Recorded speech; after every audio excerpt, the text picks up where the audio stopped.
To hold your crochet hook and your yarn, you can use either a knife hold or a pencil hold. I'm going to demonstrate both of them here. The knife hold means that you're holding the hook overhand like this, as if you were cutting with a knife.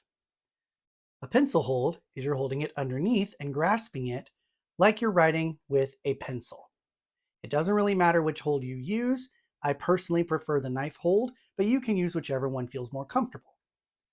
Now your dominant hand is going to be the one that controls the hook for the entire process of crochet. Your non-dominant hand is what's going to be manipulating and controlling all of your yarn. So what I try to do when I recommend for beginners is it's going to be doing two jobs. So you're going to have to find a way to separate the two jobs in one hand.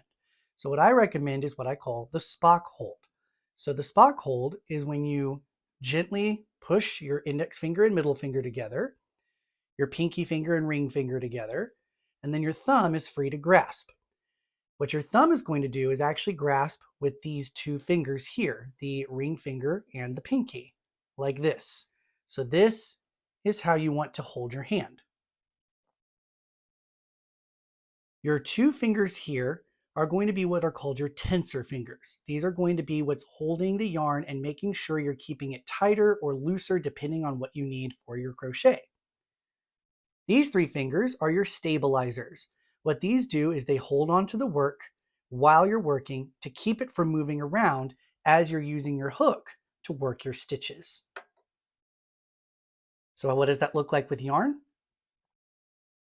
So what I would do is if I start my project off, I'm going to create my slip knot here. I would place my hook in that loop, and then my non-dominant hand is going to hold on to all of this at once. So to set it up, we're going to take our hand and go under the yarn and grasp it with the tips of our index finger and our middle finger. Those are our tensor fingers. And you want to get really close to your work and you want it to be at the tip so that you can have control over how tense or how loose your yarn is going to be. Then you're going to use your pinky finger and ring finger and your thumb to grasp your work. So you're going to grasp this knot right here, like so. Now I won't lie, this is a bit of an awkward hold. This is not normally how we hold anything in our life.